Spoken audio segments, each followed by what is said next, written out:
Donnie and Dolly. The team is supported by ableauctions.ca. Closing your business? We can help. All of our guests today, including Tom Gaglardi, standing by, brought to you by the Waddling Dog Pup. One of Victoria's historic watering holes welcomes you to come see why. They're the talk of the peninsula. The dog is the place to be for every Canucks or Whitecaps game. Reminder, you can swing by their attached liquor store to pick up your Donnie and Dolly swag. And they have new swag there, we understand. There are countless reasons to come sit and stay at the Waddling Dog. Just before we get to Tom Delaney's OK Tire and Langley inbox, I know I'm getting old. I watched Everything Everywhere All at Once, looking for an inspirational, deep meaning. That movie is as deep as the L.A. River in August. What a disappointment. And that's from Shuswap Scott. And we'll talk more about Everything Everywhere All at Once, somehow winning Best Movie at the Oscars later on DTMZ. I'm sure Tom's really happy about hearing about Everything Everywhere All at Once. He's the owner of the Dallas Stars, owner of the Kamloops Blazers, and the Texas Stars. He's from BC. Canucks and Stars tonight at Rogers Arena. Tom Gaglardi joins us now. Tom, thanks for doing this. How are you, sir? I'm good, thank you. You're the owner of, and this is something else, 3 first-place hockey teams. Wow. All of them. The 2 Stars team in first place. The Blazers, same thing. People in Vancouver want to know, Tom, what's your secret? Is it all about quality ownership? It has to be. It's the only explanation. How would you describe your ownership style? And does it help make your organization successful?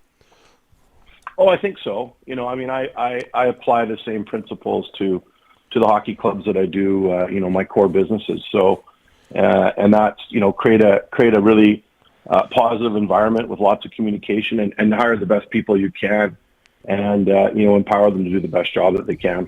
So you're a delegator versus somebody who's more hands-on? I would say that, yes. So you've owned the Stars since 2011. I can't believe it's been that long, Tom. How has Dallas grown as a hockey market? Well, it continues to grow. I mean, it was the the most powerful southern market for a long, long time, and it's just continued to grow. So it's super exciting. It's a dynamic place to do business, and the economy's strong, and there's growth, and there's just lots of positives. And so the hockey team, and all the sports teams in the Dallas market have all really been driven by the strength and power of Texas and North Texas, yeah. Dallas Fort Worth market. Hey, what goes through your mind when you see multiple parties bidding for the Ottawa Senators and the figure $1 billion getting thrown around? Well, that just goes to show the value of sports teams and what's happening, and it's really at some level a supply and demand thing, and there's only 32 of these things, and there's really I've always said 120 odd sports teams across the 4 leagues, and so it really there's a lot of people that want to own them, and so I think that's really driving this, but having said that, the business continued to grow and across all the sports. So it's the value of the content. Sports is a watch now thing, and so it's coveted by any content provider as well. So it's all sports continues to grow. It's not just a National Hockey League thing; it's really across all sports. Tom, the TV contract in the USA for hockey, I know it's the numbers aren't great, but do you see growth there someday? What's holding it back from getting big numbers in the U.S., Tom? Well, I don't know. The numbers I've seen are growing from where we were. I think ESPN and TNT are doing a marvelous job, and I've seen perception of that the numbers aren't great, but that's not what I've seen. So I think the game is doing well in the U.S. and growing. Let's talk about your Kamloops Blazers. They've won 17 of 18. They beat the number 1 team last week, 8th in the country. A lot of good stuff going on there. The Memorial Cup's there, Tom. You got to be happy with the way things are going right now. Yeah, plans all come together. This is, we were able to, to land the Memorial Cup as host. We're excited about that, and the way the cycles work for us, we've got a a heck of a team, and we had to do some work at the deadline to add a couple key players. But this is a really deep, big group, and it's the biggest group we've had, and it's the biggest, best team we've had since I've owned the team, and so we're excited that we're going to have a real chance to win this thing. Okay, let's talk about that big trade with Everett, because it's the first time we're talking to you. 14 pieces, Tom, you gave up for two players. Obviously, the defenseman Olin Zellweger was the big piece, but talk about the magnitude of that trade, Tom. Well, it's what's really happened in the West was, I think as owners, we didn't like the fact that we were trading younger kids around to do these types of deals. And so, if you're a 15-year-old hockey player and your family, you commit to a market, and you're saying, well, I'm going to live in this market, and I'm going to go to school there, and I'm comfortable with that. I'm an hour up the road from where the parents are, blah. And then kaboom, you're traded 2 provinces over. It wasn't a good look, and it wasn't really fair to the families. And so as owners, we got together and we changed the rules. So you couldn't move anybody who wasn't finished high school, is basically the way that the rule works now. Because I didn't think it was fair, and I was one of the ones that said it wasn't fair. So what that's done is it's prevented us from moving prospects that normally you'd see in these types of deals. And so as a consequence, we've had to beef up the draft picks. So everybody looks at the sticker price with all the draft picks, and it's like, whoa, that's crazy. We've never seen that before. But what you're not seeing is 2 or 3 high-end prospects that could have been in the deal that just it's not. We just don't do it anymore. So as I say, the market was high, though. There was a lot of buyers this year, and so it wasn't an abnormal market. But what's really exacerbating the appearance of it is the lack of being able to trade high-end prospects. Yeah. Tom, let me get this straight. I think I know this. You can trade for a high school age player if he and his family agree to it. Is that correct? That's correct. Yeah. Okay.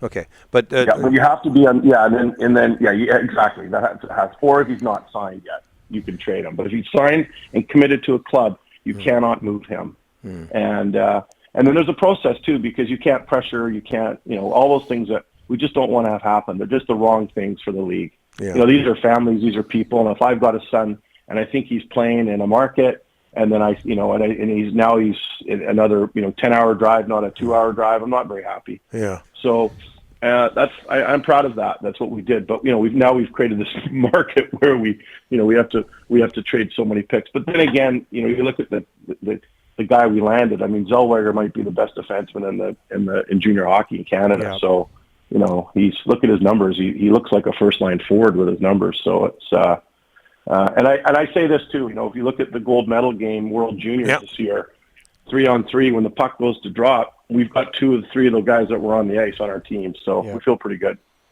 Hey, back to the Dallas Stars. And by the way, I think in the first segment I said it was the 2019 draft where you did so well, but I was referring to the 2017 draft where you nailed Heiskanen, Oettinger, and Robertson. But Jason Robertson, it was a second-round draft pick, top 10 in NHL points. What does he mean to your hockey team, and is he taking you by surprise, Tom? Oh, for sure. I mean, we knew he was an elite scorer. In the OHL, I mean, this kid always scored goals, and so, but obviously, 30 other teams, thought that's where he should be in the draft, and so, we thought it was good value at the time. I remember I didn't know the player well, but listened to our scouts. He played, he's from the U.S., played in the OHL 1 year. Saw him a little, but not really. And I mean, if anybody in our organization says, "Oh, we knew he would do this," they're not telling the truth. So, but this is what makes organizations. When you get that type of draft success, and you're able to get guys like Hintz and Robertson. These are first line players in the second round. It really rejuvenates and drives your franchise. And so, we're fortunate. We've had a couple of really good drafts, and that's really all it takes to put yourself in a good spot. Would you ever commit to a complete rebuild, Tom? Which, of course, is an issue here in Vancouver. Yeah. I don't know, Don. That word gets used a lot, and I don't particularly know what it means, and I don't particularly, think there's a ton of evidence to say you're going to be successful. there's lots of examples. I mean, think of the NFL as well, of teams that go down to the bottom and never really get back up again. And, I mean, look at Buffalo.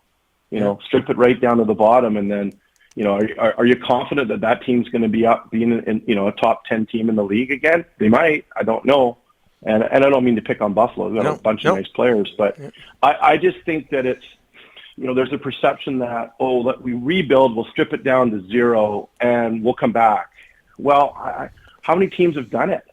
So does it really work? So I think each situation is unique, and I think it's tough. I mean, what to do with a club that is, you're stuck in the middle, right? And we all hate to be there. You're not good enough to make the playoffs, and you're not bad enough to get a generational top 10, 12 pick in the draft. So you're stuck in the middle. What do you do?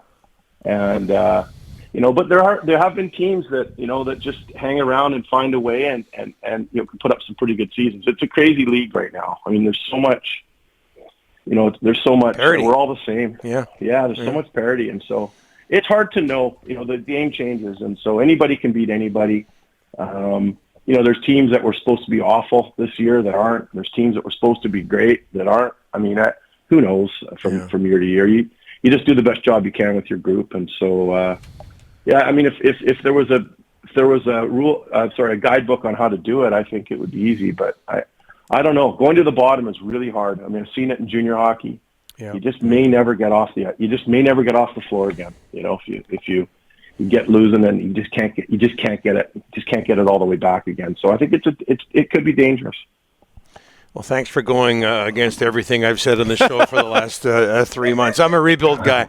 Okay. Hey, Tom, one more. I probably Maybe asked you're this. right. Maybe you're right. I just, 1970, I've been around for a long time. I wouldn't mind seeing something different with the Canucks. But I know I've asked you this before, Tom, but do you ever think how life would be different for you if indeed you were successful in grabbing at least part ownership of the Vancouver Canucks back in the day? Oh, for sure. I mean, it's my hometown team. It's a team that I was a fan of, and so I certainly used to have those thoughts. I don't have them very often now. I'm so established in Dallas, and the Stars are it, and I really think I was fortunate the way things worked out. And yes, it would have been amazing to be affiliated with the Canucks, but being in the U.S. just opened up so many other doors, of opportunity in my main businesses and things. And so I really enjoy that. I've got my sons all going to Southern Methodist University in Dallas. So it's been an amazing, so you ask yourself, would all of those other things have happened had that not? So it is what it is, but I've moved on for sure. Second best team in the West right now. So it's like you say, this NHL, who knows what can happen come the playoffs. This has been great, Tom. Thanks so much for this. Appreciate it. We got to get you back on again. Thanks, guys. Appreciate it. Have a good day. You bet. Tom Gaglardi, owner of the Dallas Stars, Texas Stars, Kamloops Blazers, all first-place hockey teams. And again, Kamloops hosting the Memorial Cup